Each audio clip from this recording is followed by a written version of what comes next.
All right. Here we are from the beautiful Sunshine State, Florida. It's kind of cloudy out right now, but that's okay. It's another beautiful Thursday with our friend and mentor, James Auffant. How are you, Jimmy? It's a beautiful day. I really want to thank the White House for producing so much news and for doing everything they can to Yeah. avoid discussing the Epstein files, which we understand that. But by firing Pam Bondi, I don't think President Trump realized that the commentators are saying that part of the problem, the reason she was fired, was the way she handled the Epstein files, the way Mhm. that she made them an issue, which she did. I'm not going to say she did because that's true. She did, and that infuriated the president to the point that he thought and expected that his attorney general would never release the things about the 13-year-old girl or his friendship with with Epstein, and put him in first number of pictures of people with Epstein. Second, Bill Clinton by his margin of victory is very little, but he has more pictures than Bill Clinton and more emails and everything else. He thought she would remove everything about him and release everything else. Well, she released everything. She followed the law, which said release everything. We keep forgetting that her refusal to do her job caused that the U.S. Congress, the U.S. Senate, did pass a law almost unanimously ordering the release of these files. If she had done her job and released them, probably by now we would be talking about something else and probably wouldn't even be in Iraq. But she got fired. He has been complaining about her. If you see some of the true socials that he has posted in the last 2 or 3 months, everybody thought it was coming. The question now that she's no longer Attorney General, does that allow other agencies to investigate some of her hanky panky stuff that she did while she was Attorney General? That's Very a, good point, Jimmy. she's open because it's been said she's going to private practice, she's going to be a private citizen. And what's going to be even more interesting, I don't see a way to confirm Mr. Trump's past attorney as Attorney General. He doesn't have the qualifications. He doesn't, period, doesn't have. He's a lawyer, he's a litigator, he's done a lot of things, but he's not at that level. So it's going to be interesting. But Pam, adios, adios, because, and this is the interesting thing, the only position that Donald Trump consistently Hmm. fires is Attorney General. Yeah. He fired his first one, he fired his second one, Yeah. he didn't fire the third one because he lost the election. So if not, he probably would have fired him too. But now he had one that lasted 15 months, a little less than the first one. But he's never fired any other secretary position with such consistency as the Attorney General because, in his mind, the Attorney General should be prosecuting his enemies. The people who did him wrong, they should be putting him in jail for doing wrong to him. And basically, since she has not been able to do it because there's no legal precedent to do it, and the time that she's tried, she's fucked up, including one that they did, and the grand jury said this is bullshit and Right. rejected it. That is, I think, where he is also very angry that none of these people who did him wrong have really been prosecuted because even John Bolton, his case is going nowhere. Right. Correct. So it's a matter of he he wanted her to put all these people in jail, and legally she couldn't do it, so she's out. He has his new attorney to see if he could do it, but I don't see that happening. But hey, you never know. Also, Jimmy, allegedly, there was a heated conversation in the halls of the White House a couple of weeks ago, and it may have been related to, the DOJ investigations into Trump's adversaries. It could also be the Epstein files. Also, I read on X. that may have, because of a close relationship with Representative Eric Stallwell from California, may have uh, tipped him in regards to the DOJ releasing um, sensitive records in regards to his alleged um, intimate relationship with a Chinese asset. So that was something that came up on my feed earlier today. Well, there's also the feed that's out there that the reason she was fired is because there was has been an investigation to some of the corruption that has been done, research by the Department of Justice on President Trump, and she was ordered into a grand jury, and she just had to, under oath, say the truth. So there is certain other factors here. But look, I'm going to say this: there was nobody in this administration more loyal to Donald Trump than Pam Bondi. She even put up an illegal sign in front of the Department of Justice, say with his picture, saying he was the best president of all time. No other agency of the federal government has done that. None. Let's call it as it is. None. Basically, he could say the most craziest things, and she would agree with him. He would say things that were illegal, and she would agree with him. So loyalty is not a reason why she would get fired. Okay, because she was extremely loyal to him, to the point that she still, to this day, denies that Donald Trump lost the 2020 election, that it was stolen. So so it is a matter of other things, but this is the third attorney general that he fires. Mhm. Third, he's only fired Homeland Security's once, and so it's going to be an interesting thing. Who is he going to appoint to be attorney general? Because I think that one's going to have a problem. But we will see. Right. I believe I'm looking it up now. The under attorney or assistant attorney general um, to Pam Bondi is um, the gentleman that's tapped to be her replacement is one of the president's personal attorneys in the past. And And somebody so, that the president appointed as deputy attorney general himself mhm, right. and put him in number two as a spy to Pam Bondi. And some say, I have no evidence of this, that he was the one who was saying she's not doing a good job. You have to take her out. That's some of the reported issues.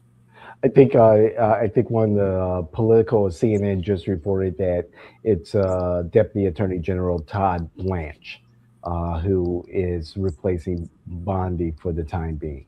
As an acting, I don't think he has the votes in the Senate, but Hmm. he's going to be the acting. And as a matter of fact, for the last week, I understand that Donald Trump has been calling people and talking about replacing her. So it shouldn't take anybody by surprise. But yeah, the most loyal member of the cabinet got fired. Wow, that's kind of messed up.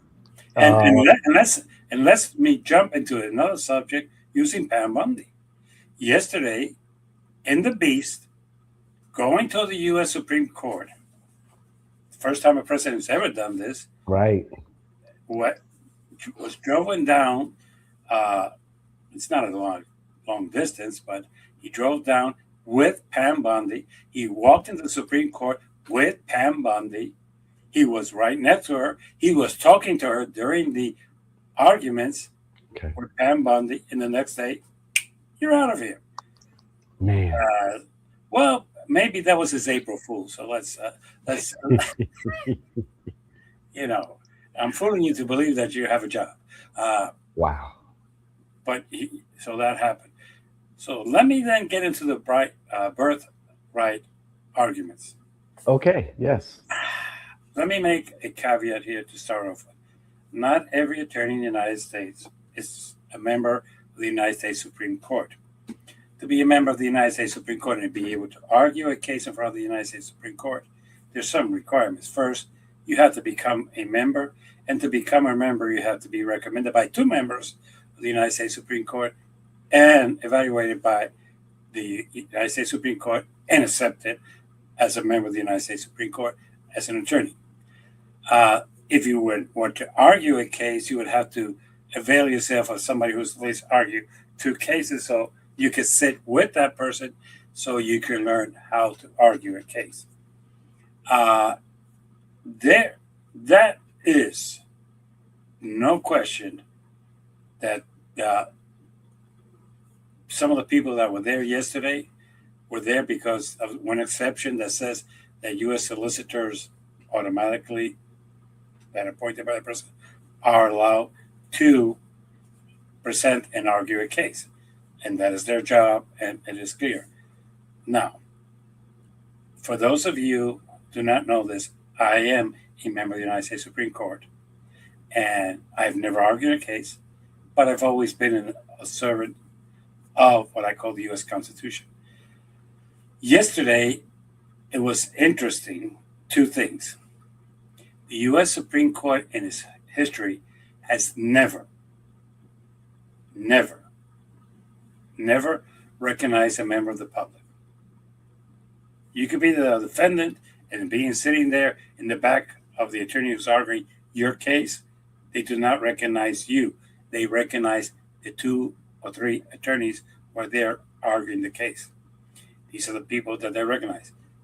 I'm saying this because some people are kind of offended that Donald Trump, the president of the United States, entered into that courtroom, was in the galleries with the public, and Justice Roberts never recognized him. That's not their protocol. It's never been it. And to be quite honest, he, like any other citizen of the United States, had the right to be there, but he was treated like any other citizen of the United States who was sitting there. For those of you who heard the arguments, let me bring you up to some speed. Alito, Kavanaugh, Roberts kept asking the U.S. solicitor why was his discussions and his presentations in front of the Supreme Court different from his brief. That what he was trying to argue there was not in his brief. That the legal written argument was different from what he was trying to argue there. I can only reach one conclusion as to why. The attorney, the U.S. solicitor, was not arguing his case in front of the 9 justices. He was not arguing his case in front of the citizens of the United States. He was arguing his case for an audience of one, Donald J. Trump. He was trying to argue what Trump has tweeted when he had tweeted, or now X, for the last 20-some years, what he has posted in his social media, and what he has said in some of the response to some of the questions, and when he signed his executive order, the comments that he made to the press. That's what he was arguing yesterday. And that's why the justices kept going back and forth, because historically, Donald Trump was wrong. That's why they went back to cases in 1886. That's why they went back to the fact that the Indians are not citizens under this, because their reservations were considered separate nations. For those of you who do not know, this historically, if you lived on a reservation, you were in a different nation. You were not in a nation of the United States of America. That was the recognition of the treaties. So that's why at the beginning they weren't. What happened later is that the United States Congress passed a law saying that everybody who even is born in a reservation that is in the United States of America is a U.S. citizen. But that was by law. There was some question about U.S. embassies and things like that. That also has been decided. But the U.S. solicitor yesterday was not arguing his case to convince the 9 justices. He was arguing his case to convince Donald Trump that he was loyal to. And that is where I think I'm going to hang my hat as to why I think this will be lost.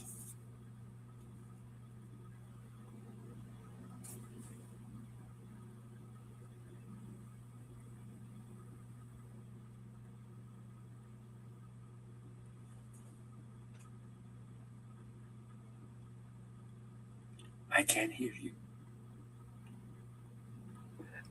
I'm You sorry, muted Joe. yourself and you I kept muted. talking. I keep going. I'm sorry, Jimmy. I'm just so much in thought here.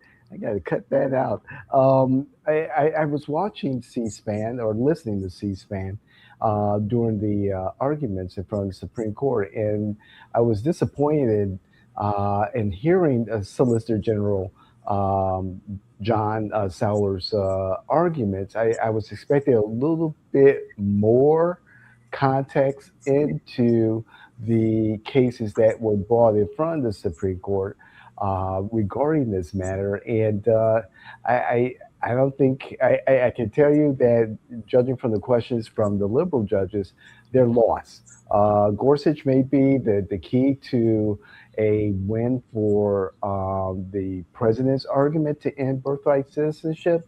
However, this is wow. I was expecting a little bit more jurisprudence. Well, look, there's no jurisprudence. This is something that the president's invented. He's saying, hey, I'm going to create something that the law has never had. If you're not here with papers, you're not a U.S. citizen.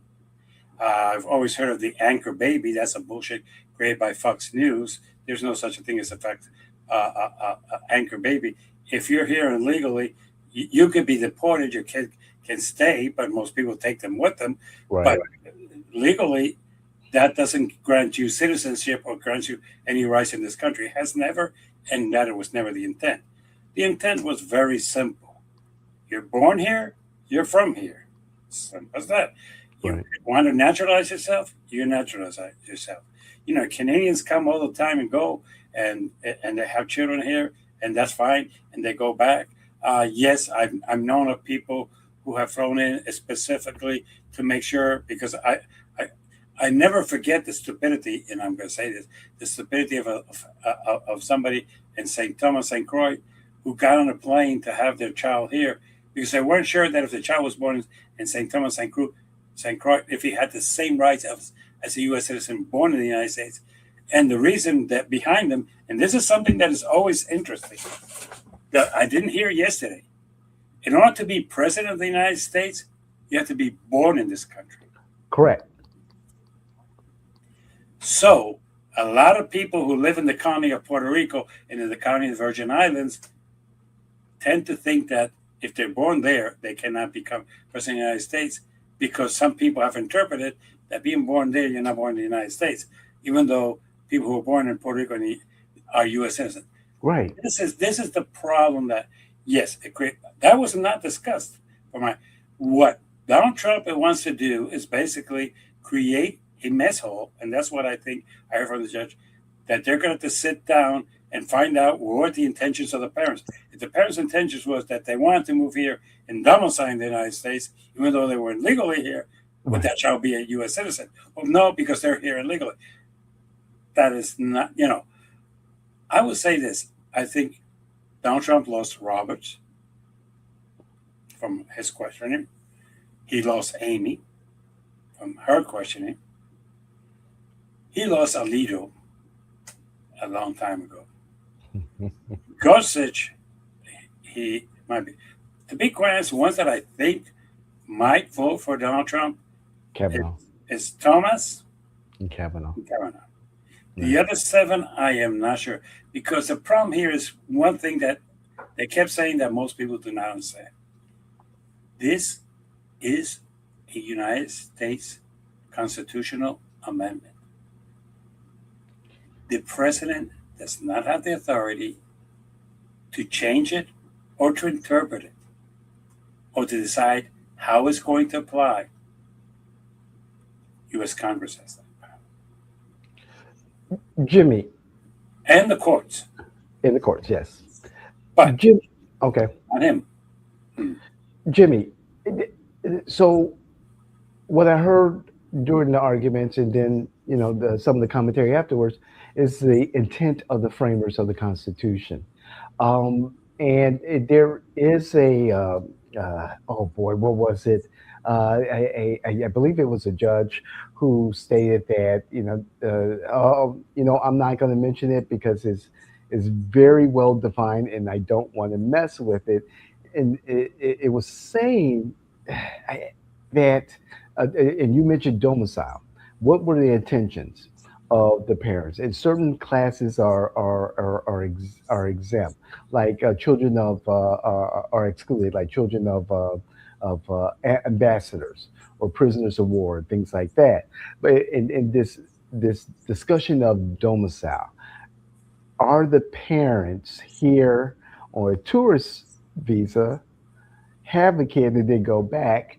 Is that domicile? Are they residents? What are the intents of the parents? And again, what was the mindset of the framers back then in regards to a situation that happens in this modern age? If you want to be honest, let's get this out of the way. Okay, Hmm. the 14th Amendment was really meant for African Americans. And what they were trying to do is say, hey, you brought them here as slaves. You did something illegal under world law. And you're right, they were not here voluntarily. They never moved here with the intent, hey, well, let's go there. We want no, Hmm. so we could become slaves. No, that was not something. It was not optional. It was forced upon them. But most of the slaves after the Civil War, most of them, 90%, because England and other countries started forbidding after a certain time, were the sons and the grandsons of slaves. Okay, Okay. I don't know if you ever saw the movie the Django Enchanted. Oh yes. That he shows the brain Well, of one of the ones that came there 76 years ago. So what I'm trying to say is that's the evidence that the people at when the 14th Amendment was passed were people who were born in this country as slaves, but they were born in this country. And there was a question: well, are these people citizens? Do they have the same rights? So the 14th Amendment was saying, hey, you're born here, you're a citizen. hmm. They simplified it by doing that because they realized, the founding fathers, this is the part that nobody was really mentioning, they did not want to prove that you were domiciled here, prove that this is your intention, prove that anything else. They try to say, you're born here and you're a U.S. citizen. Now, this is the other issue that we don't discuss. Back then, immigration was encouraged because we had a shortage of people here. Back then, people were coming from Italy, they were coming from France, they were coming from England, they were coming from everywhere around the world through Ellis Island. We know this, and they were welcomed with open arms. Not like today, that if they come into our border and say, hey, I want to come in, you say, no, you can't. Uh, Right. Back then, you were welcome, you were given papers, and even when you became a U.S. citizen, you could even change your name from Carlos to Charles. No problem. And they still can, by the way. Uh, Right. but so they made it simple. Say you're born here. What they're trying to do is now is complicated and say, hey, your parents came here illegally. Well, first of all, let me clarify those people who keep using the word illegal. There is no law that says it's illegal to be in here without a visa. There is no law. There is no crime of it being a crime. Okay. There's no U.S. statute says that you have committed a crime. Do Okay. you have the permission to be in here? No. Or like those who come in with a visa to come to Disney and stay here for 60 years. Well, yeah, that might be a little bit. Your 6 months have expired, but you entered legally, so that's a different category. What they were trying to say yesterday, this might create a mess. You came in legally, overextended yourself. You did not come in here legally. You overextended. Said you came in here asking for political asylum. Uh, uh, and basically, after 8 years, the court has not made a decision. Does that mean that because for those 8 years that you've been here with a semi-permit of say you you're going to go to court and we're going to decide if you can stay here and you haven't, and those 8 years you've been paying rent, you've been in the house and all this, and you have children, are those children U.S.? That is a mess. It Mhm. is really a mess. And it's more of a mess when you consider that most Americans consider have this thing. You're born in the hospital. The hospital by law is reporting that to vital statistics, giving the information to vital statistics, giving you a birth certificate. Right. And that birth certificate makes you a U.S. citizen. Who is going to go and say, well, wait a minute, let's go with the Ramirez because those people might be here illegally? Hey, the Washingtons, we don't check those out because they're here illegally, but the Washingtons might have come in from Jamaica, or they might have come in from Bahamas, or they might have come in by Barbados, Trinidad, Tobago, and all those with no papers, okay, and be here. But we don't think of them.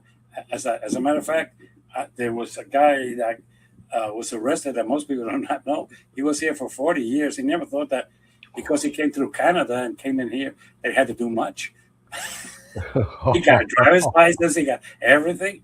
And for the record, the driver's license he got 40 years ago, he showed his Canadian birth certificate, and I think it was the state of Iowa accepted it. So it's really, What? yeah, they said because it was a birth certificate. Uh, Things have changed drastically, and what the Supreme Court I think is going to go two routes. One, Mr. President, you don't have the authority to interpret or to change the procedures that is established under the uh, 14th Amendment. And Mr. President, you do not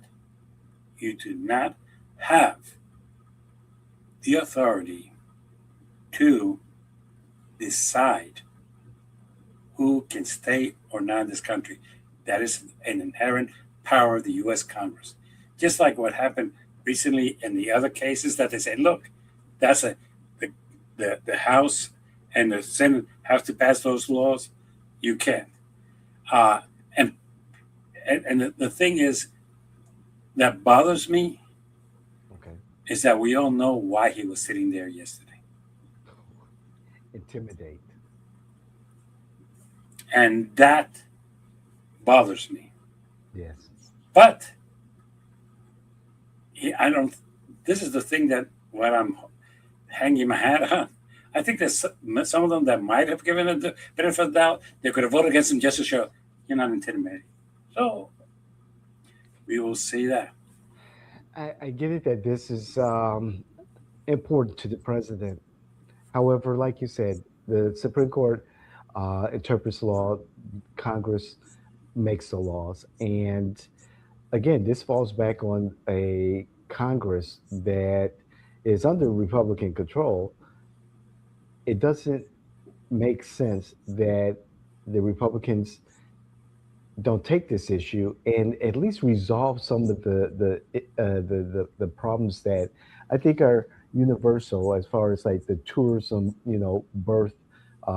birthright citizenship. I read that China has about 500 agencies that set up travel visas to the United States, where Chinese couples could, in the past, avoid the one child rule that dominated Chinese politics and come to the United States to a birthing center, someone's mansion or whatever, in LA, have their kid. Kid has citizenship because they were born here on American soil, and then go right back. I think that's an issue. Where's the allegiance, the intent for the family to reside in America? I think that is a problem, and the United States is the only country I understand that is like this. I remember recently. No, no. Most countries in America, if you're born in the country, you're a citizen of that country, Okay, including Canada, for the record. Uh, okay, but You want me to answer that in a very cynical way? Really?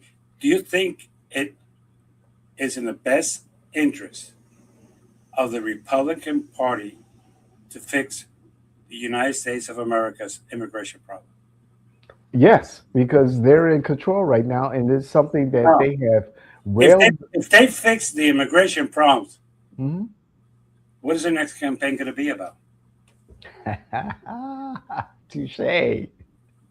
Well played, Jimmy. As a matter of fact, let's not go that this that I cannot prove this. Let me put some evidence on the table. Mm. When they tried to fix it in the Senate in 2024, Yeah, Mr. it Donald did. Trump called them Mhm. and said, "Don't do this. We need to be able to run on immigration."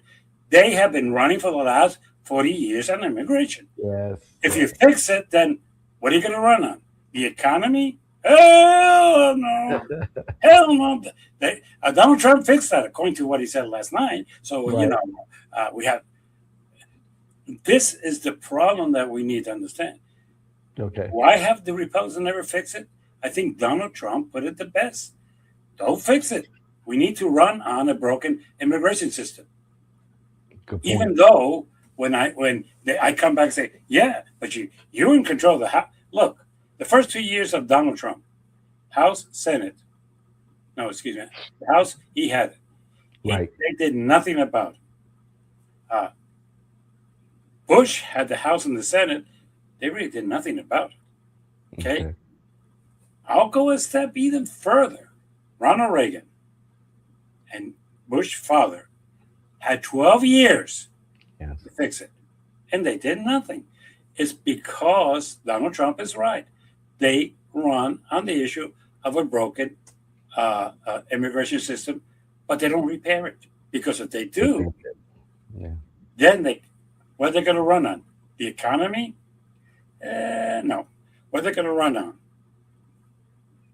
Because that we have to agree on one thing. That is their number one issue. They don't, by far. Okay. Mm. Uh, did people think that Donald Trump was an honest man? No. They realize he's as corrupt. Yeah, but they want an immigration fix. Has he fixed it? Well, in their mind, by stopping Hispanics coming through the south border, it's fixed. Chinese are still coming in here. You put it. I did not say it. You said it. Chinese have people coming in here, going and paying the Europeans have people coming in here and having babies. Let's stop pretending that. Uh, for Pete's sake, Yeah. Yeah. if you don't even have to go that. There's Russians coming in here and having babies in this country and having their U.S. citizen. That's not stopped. If anything, that has flourished very much. So, if you tell me that you fixed the border, that people are not coming in, I'll accept that. But please accept that the anchor babies and people coming in here to have babies, that is not diminished this much. Sure. Oh, Sure. yeah, the people who come from the southern border will come in here and different. And this is the problem. And I'm going to say this because this is what bothers me. They will come in here, they will look for a job, they will Right. find a house, they will pay rent, they will pay taxes. Well, yes, when you go into Walmart, you don't say, I'm an illegal here. I don't pay a sales tax. Right. Because they do. They Uh, do. and when they pay their rent includes the taxes for that property. Yeah, so they do pay taxes. As a matter of fact, one of the less known secrets is that you call the IRS, hey, I'm here illegal, give me a number, and they can pay taxes. They don't get refunds, but they can pay taxes.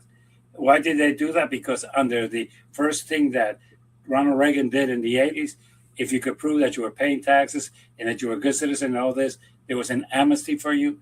That was the last amnesty in the 80s. And it was done by a Republican, for the record. Uh, yeah, but they don't want to fix the problem because they run on it. But yes, I have a problem that Chinese, Russians, Europeans are coming here, having their babies and going back to their countries. People from the southern border come in here, get a job, pay Mhm. rent, pay taxes, establish a family here. They're here 25, 30 years. Basically, most of them are good citizens. that don't create any trouble. Let's call it that. And they dishwash in your restaurants, and they do everything else. As a matter of fact, there's a joke that among those who own restaurants, the number one problem in restaurants today, you know what it is? What's that, Jimmy? It's not the cost of food. Have you ever been in a restaurant recently that there's a bunch of tables, but they make you wait to sit you? I have seen that, Jimmy, and I've seen some other things that go along the lines of what you're about to say. That is because we have a shorter personnel. Okay, That's right. the dishwasher puts it in a dishwasher, but somebody has to scrape those things and put them in there. That's And I don't right. know if you ever saw Anthony Bourdain. Yes. He went back to the restaurant where he worked as a cook. Okay. 80% of that line, where did they come from? Mexico. The head chef was a Mexican kid. Okay. Okay, what I'm trying to say is we keep thinking that these jobs are something that, you know, I went to a restaurant recently and I said, wait a minute, you have a shortage of waiters and waitresses? No. And the guy said, well, what is it? Kitchen. Mm-hmm. Okay. Prep cooks, mostly immigrants.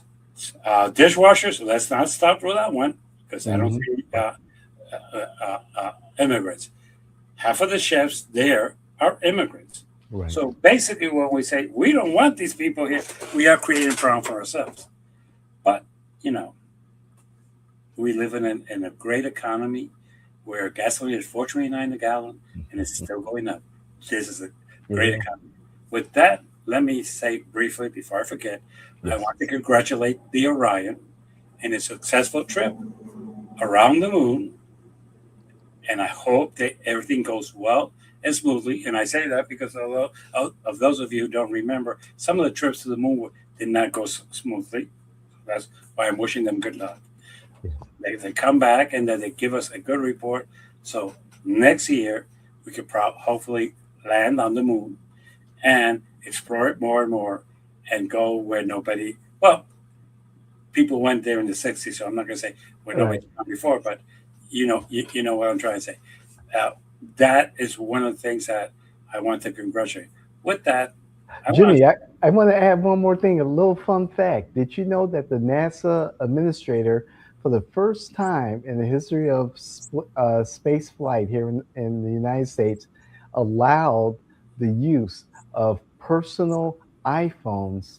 They're on airport, not yeah, airplane mode though, to allow the use of iPhones on this flight to the other side of the moon, and the astronauts are able to take pictures of what they see on their own phones. The iPhone is obviously compatible for space travel, so I just wanted to add that Well, it's fun fact. compatible to take pictures, but I doubt Right? that when he's there. Hey, woman, you don't have an idea what I'm. No, no, no, no. No, no, none of that. You Just to never take guess where pictures. I am. No, that's not gonna happen. Just to take pictures. Just to take pictures, and I hope they can charge a battery. Well, if they have a nice USB photo, so yeah, they should be able. Uh, but yeah, this is a great day for our country because God knows we haven't had many lately. With that, let me go into the president's message of last night. I'm going to disagree with the title that we used. I don't think that he gave us an update.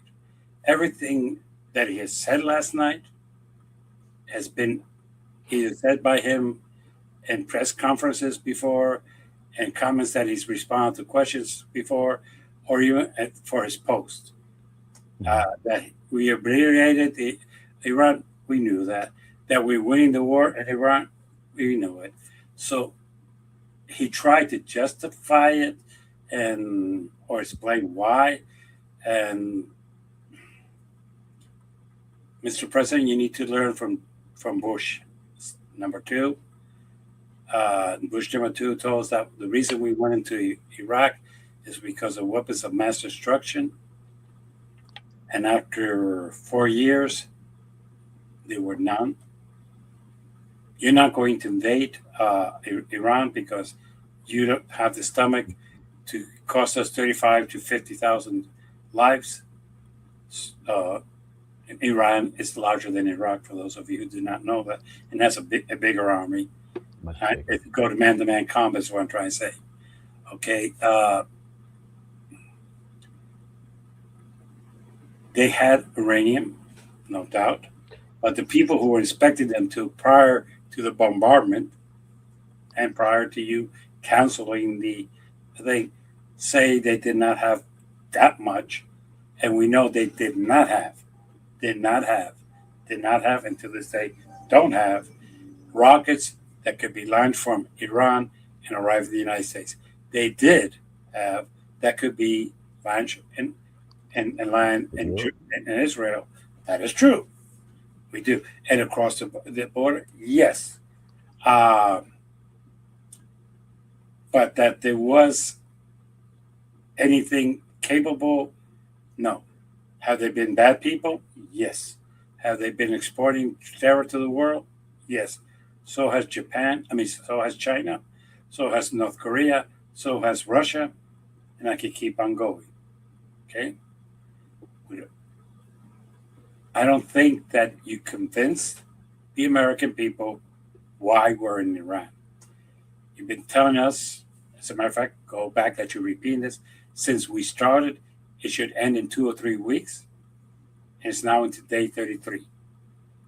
So those 2 or 3 weeks have passed. And last night you repeated yourself by saying it should end in 2 or 3 weeks. You keep telling us how great our army is. And I agree with you on that issue. We have the greatest army in the world. Yes.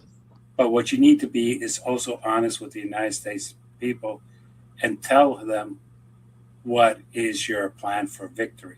Because right now, the stretch is closed. And the cause of closing it is yours, action. The Europeans did not do anything to cause it to be closed. We did it. We could justify why we did it if you want, but it is closed because of us. And if I did something, I'm responsible for fixing it. But you try to say also that other wars lasted a longer time. World War One, we were attacked.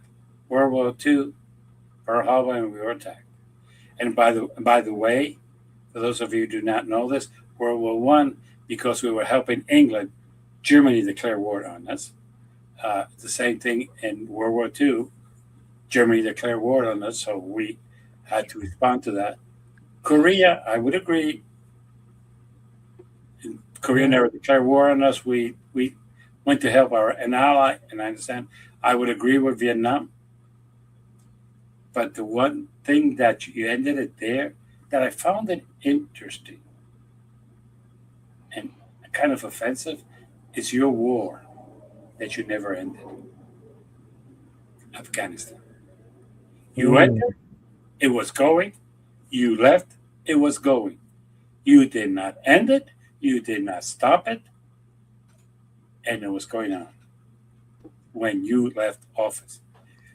I would agree that the way that Biden ended it was wrong, inappropriate, and there was a lot of mistakes made. I would agree with that. But did not stand here and try to pretend that you, as president of the United States, were not involved in a war for 4 years, and really nothing really happened. It continued going on. Mm-hmm. People continued dying, and you would always say, I have a plan, I have a plan. And that's like the health plan that you've had since 2015. Nobody's seen it, and nobody's got your plan of how to get out of Afghanistan. As a matter of fact, you never did get out of Afghanistan. That's why last night you did not mention Afghanistan, for the record. That was also a 20-some year war, okay? Have said that, we are going to have to say this. The American people do not have a stomach for this war. This war is costing people gas prices, and you kind of lied to us when you said that we're self-reliant. The way the price of petroleum is done is not based on local. It is worldwide. So if in Europe, the barrel is selling for 110 a barrel. In the United States, it sells for the same price. Correct. And we are paying for your mistake. And the fact that the gasoline in my tank at $4.29 a gallon is produced in the United States, I'm still paying $4.29. Hmm. and the price is going up, and everybody knows that's because of your war. So you're going to have to decide what you're going to do. Now, I will tell you, if you put boots on the ground, I'm going to be your biggest enemy. I do not want one American life to perish in a war of choice, in a war where you tell me, not me, you tell me that Iran is obliterated. That's your word, not mine. Okay. It's obliterated. It has no navy. It has no air force. It has Right. nothing. We could do with it whatever we want. There's been regime change. Yeah, well, the new guys who replace him are more gung ho than the old ones. The old ones, you could talk to them. These guys are now in revenge mode. Why? Well, because let me see, you killed my father. The new Yeah. Ayatollah is the son of the old one. You killed my father. Right. Yeah, you know. So, and the people who are replacing him are more right wing. They're hardcore and everything.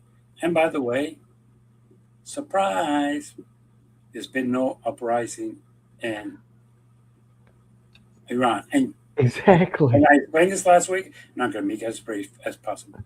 They've before the revolution, the United States controlled the Shah of Iran.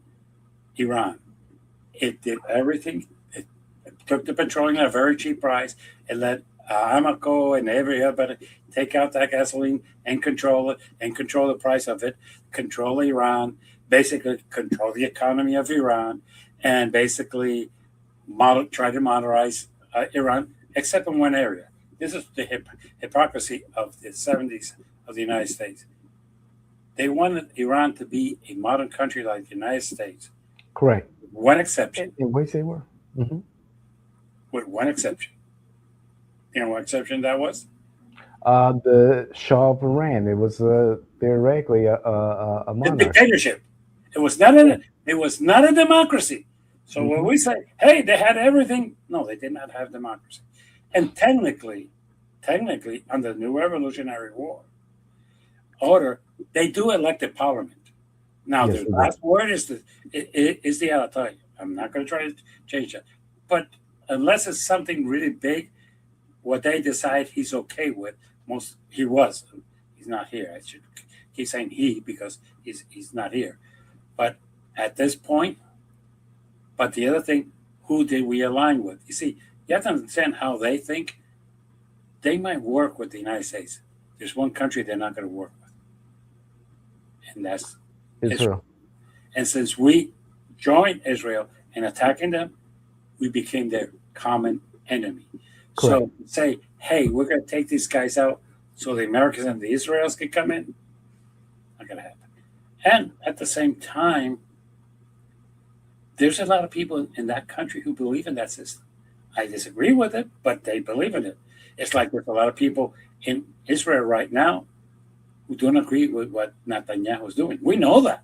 That's true. It's in the streets, and they have complained. So realistically, to say that everybody in Israel is for this war is incorrect, and to say that everybody in Iran is against the Ayatollah and his government is also wrong. So Very. it is what it is.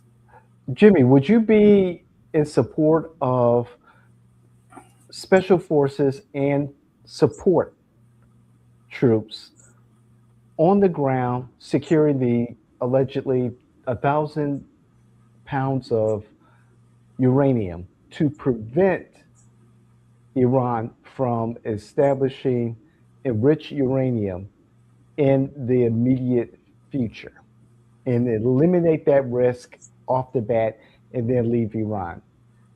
Would you support that? No, let me explain why not. That's bullshit. I'm going to explain why it's bullshit. We Mhm. know where they have theirs, and according to our president, he doesn't care about it because it's been buried and there's no way they could get to it. That's Donald Trump's statement, not mine. So why will we need to have troops there for the next 25 years? No, just to extract that uranium Oh, we're not in, going to. out. Okay, that first of all, that would take a long time. You just don't open a hole and just take it out. That's That's true. Several weeks. no, it would take more than several weeks, Oh, and it would take equipment. And if you think that the Iranians are just going to sit there and not shoot at our soldiers, you're daydreaming. It's going to be a war. How many Americans are going to die for that? Is it that urgently necessary? Is it something like that? It's an imminent danger. It would take the Iranians. Look, let me put it this way: okay. if we leave and they start excavating, bombard them again. But Jim, we've been doing that for what, 40 something years, No, and no, we no. can We have we can not been take that off the bombarded. table. Look, let's be. Well, Jimmy, no, we have had covert operations where we've killed their scientists, their physicists. We've bombed No, no, no, no, no, installations. no, We no. have That's done not that. true. No, that's not true. Oh, oh, Jimmy, no. No, no. Let me explain why I Okay, say okay, not. okay. The people who took out the scientists was Israel. Yes, Oh, yes. okay, okay. For the sake of continuing the conversation, okay. It was Israel. Without weapons, I would agree, but it was Israel. The Okay, president of the United States was kind of smart. We don't really want to get involved, sure, but if you do it, we won't say anything about it. We won't be opposed. Oh yeah, you want to use our bombs? No problem. Okay. sure. And Israel's very proud of that. And if you could go tonight on Frontline, uh, Wow, yeah, it's in there that it was Israel, and that they admit it. yeah. It's not like uh, look, they've been in power since the '80s, and I've been hearing since the '80s Hmm. that they have uranium, that they're developing uranium, that they're creating a bomb, that they're very close to the bomb. Obama negotiated with them, and Right. for the record, they were being inspected, and the World Inspection Unit inspected them and said that they would what they were doing was safe, and the uranium that they were developing was not meant for what you would call it for bombs, but it was used to create energy. That that is documented. Okay, no problem. Netanyahu since the '80s has been saying that they've had a bomb, they have a bomb, they have a bomb, they have a bomb. Yeah, and since the '80s, Israel has had nuclear weapons. So Right. let's not pretend. Okay, has it, Iran's from this initiation has death to you, the United States, and death to Israel? Yes, but basically, this is the problem that I have. Do I want to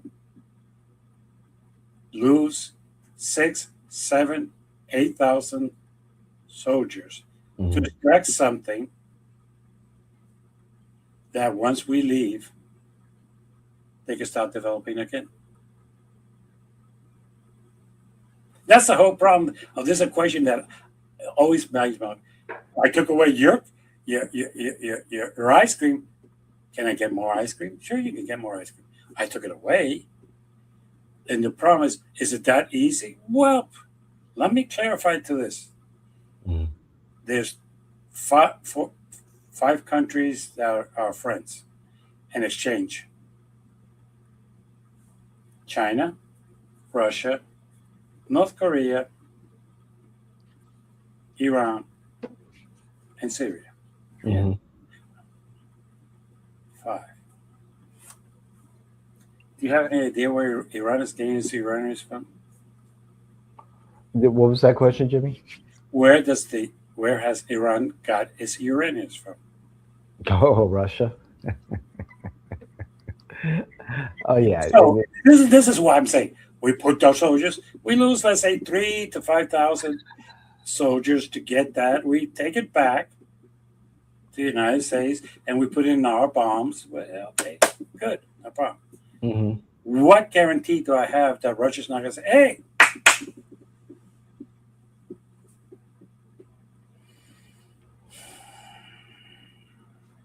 Especially since Russia is not afraid of us. By the way, the ship with the oil going to Cuba, from Russia, it arrived, right? Yes, that's correct. We didn't stop them. We stopped Mexico and we stopped Venezuela from it. But Russia, they're okay. That is why at times I say bullshit, because it bothers me that we're trying to say we need to close down on Cuba. So we tell Mexico, I'll give 75% import tariffs if you sell it, and I forbid you Venezuela. And here comes Russia, and it's okay. I think we have better relations with Russia than we do with some of these other countries. Really? I think so. Russia? Believe it or not, yes. No, we don't have better relations. Donald Trump is afraid of Putin. That's it. Okay. But, okay. But the thing is, I agree. Let's say I take your argument. We have better agreement. Okay. So, Sure. no, I'll take your argument. So, I thought the embargo against Cuba was to force a change of regime. Or was I wrong? Oh no. Oh, you're 100% correct. So, And if Russia provides it, how does that help change the regime? well, it gives Russia more opportunity to sell its oil, for one thing. We did allow sanctions to lapse for oil to leave the Mid East, the Persian Gulf, to go to Russia and China. I think that's saying to the Russians, hey, we need your help in getting the Iranians to the table for negotiations. So, in good faith, among other things, we want to have these conversations. And also, it's to help Russia with the war in Ukraine. The last part I would have said, to count on Russia to do anything for the U.S. shows a little bit of naiveness. But I mean, Russia is and China were stern allies with Iran. And when the United States and Israel started bombing Iran, where was Russia and China in all of No, no, this? no, no. They That stood part, down. that part I agree. They're They smart stood enough. down. They're smart enough that they don't want to start World War III. Uh huh. Because if China decided to get involved, not Russia, China decided to get involved, you right. As a matter of fact, you know what China's doing. Now that you say it, I'm going to bring it up. Sure. China is sacrificing Iran for one reason. We may be on the same page on this one. Why is that, Jimmy? Right now, they know. Look, I said this in the past program, and I'm going to say it again. The United States spends $4 million in an interceptor to intercept rockets that cost Iran 35,000. Correct. Okay, and people say, why are they throwing so many rockets? They know they're not going to get through. China gives them to them because they want the United States arsenal of Sure. interceptors to be down. Sure. So when they decide to invade Taiwan, the United States doesn't have the weaponry to do anything about it. That's a good And, point. I was thinking along and, those lines with Taiwan. Taiwan. and the Chinese can say, hey, when you decided to go against Iran, I stayed out of it. I didn't say a word. I didn't get involved. I'm going to do Taiwan. You do the same. And I'll bet you that if they invade Taiwan, Donald Trump does not lift a finger. And all of a sudden he will go, that's not our war.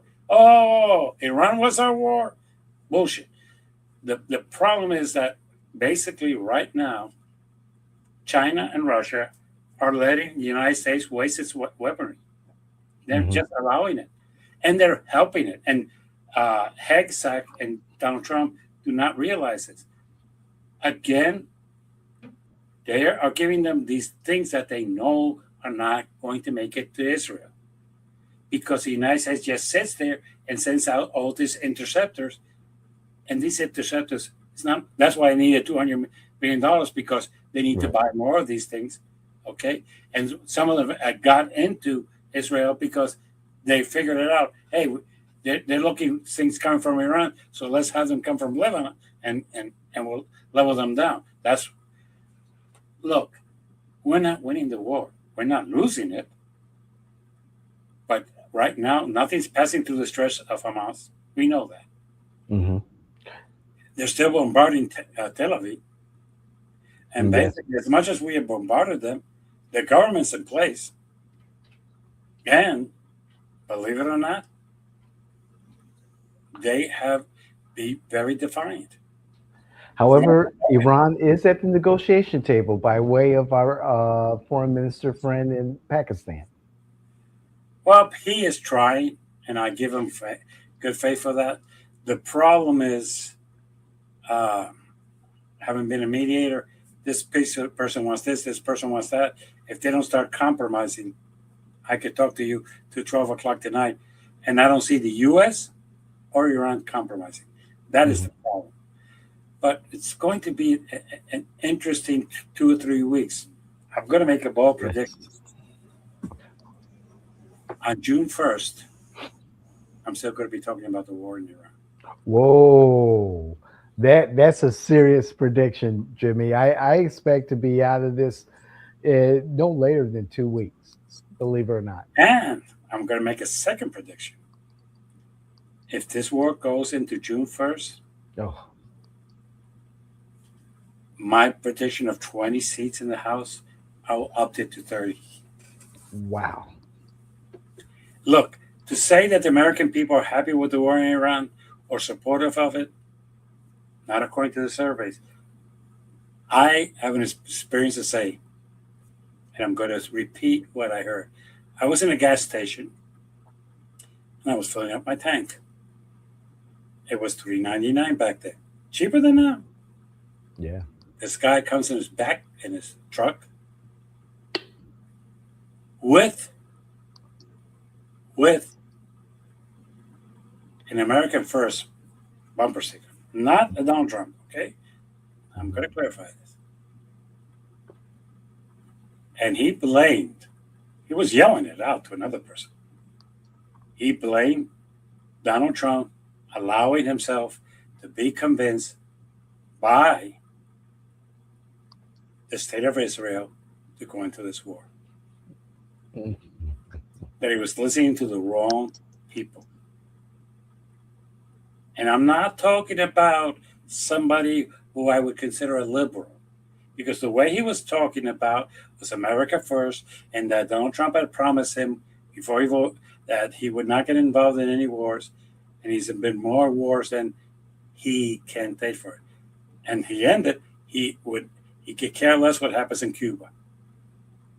So Right. just if he loses, he's already lost, in my opinion, the independence. He's lost it a long Oh, time ago. really? Oh, okay. He's lost it. If that's how every election has been won by Democrats because of the independents. Look, Hmm. if the independents were voting Republicans, at least one or two of those seats would have been won, Hmm. and none of them have been won. Zero, zero. So yeah, he's lost that. But if the man, look, Jones of Infowars, do you know what he said? What did our friend say? He said that Donald Trump is suffering from dementia. Oh, my goodness. Woo! Tucker Carlson is furious with him. Yes, as Megan all. Kaylee is furious with him. And I can Yes. keep going down the line. And they don't influence me. They don't influence you. Do they influence some of the MAGA people in America First Oh, movement? They of do. course. Yes. Were they a supporter of Donald Trump for his election? Yes, they were.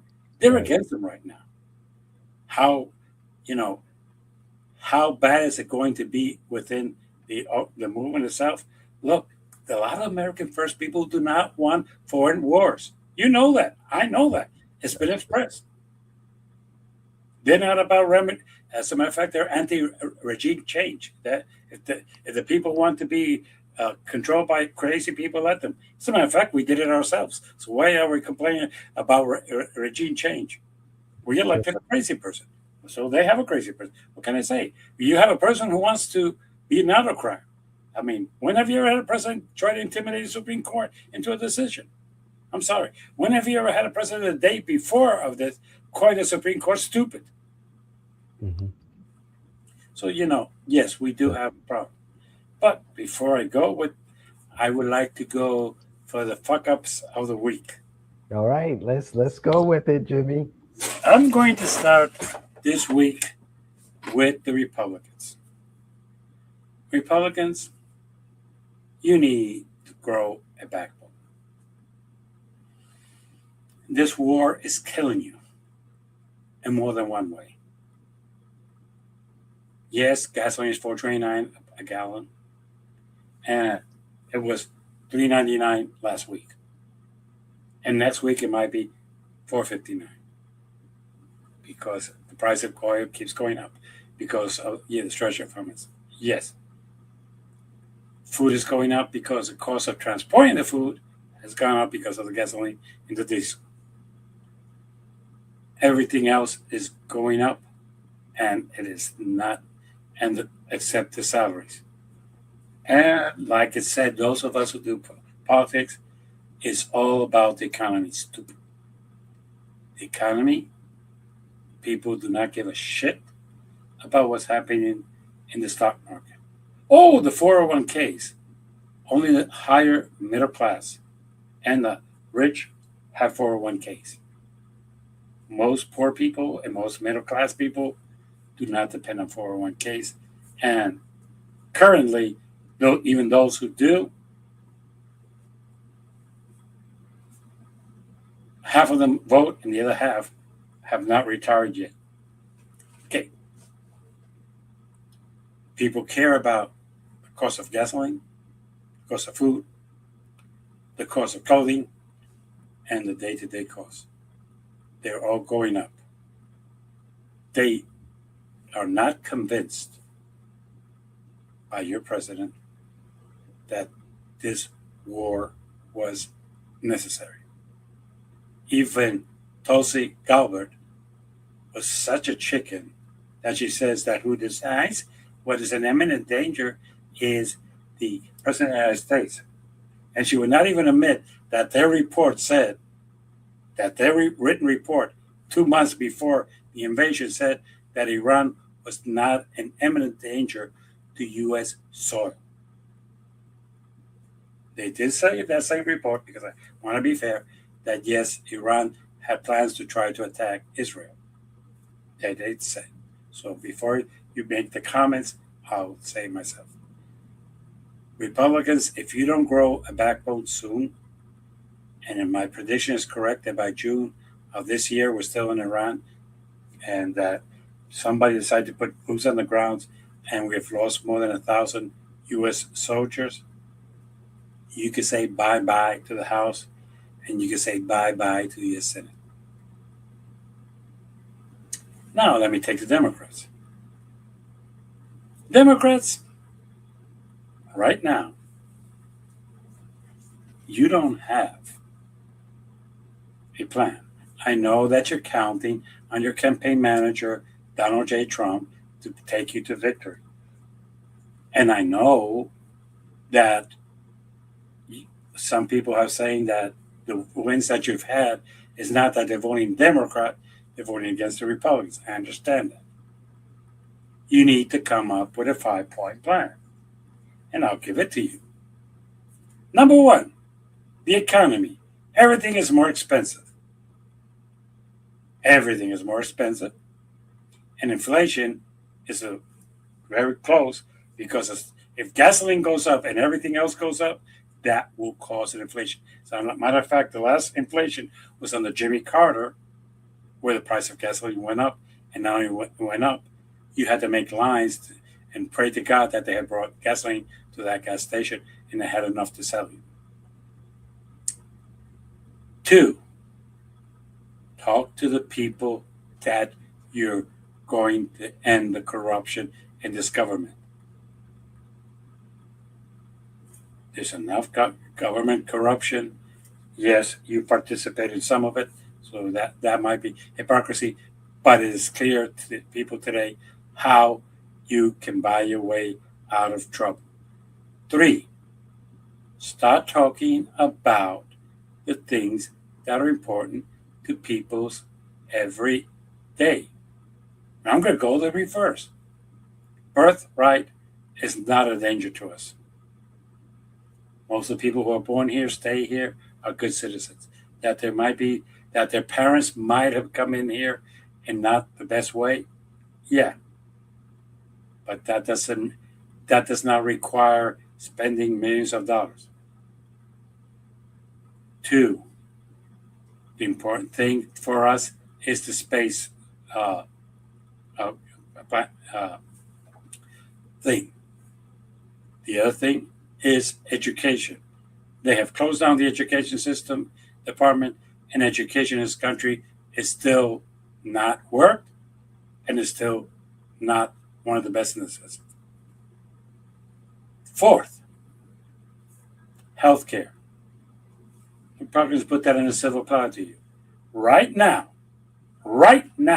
these idiots are discussing cutting Medicaid and other health subsidies to pay for the war in Iran. They're going to take out of your health care to pay for a war that we were not attacked and that we initiated. 5, and this is probably the most important one of it. You need to tell the American people what you're going to do to solve their problems. Give you an example. We'll get out of the war of Iran. We will renegotiate with NATO. We will open the Strait of Hormuz. We will try to negotiate with other countries. We will stop doing regime changes. We will try to subsidy your Medicaid, your Medicare. We will try to make your life easier for all of you. And we will reduce the corruption in government. You do that, you have a plan, you can win this election. Otherwise, you're going to win because the Republicans have fucked up. With that, I will see you next week. Today we did not have time to get to your comments, but next week I promise you I will dedicate more time to your comments. Oh, we will. Okay, like, dislike, subscribe, and do whatever you want. I promise that next week we will do that. So with that in mind, I will see you all next week. Good luck and God bless. Take care. Happy Easter, Jimmy. You too. Thank you.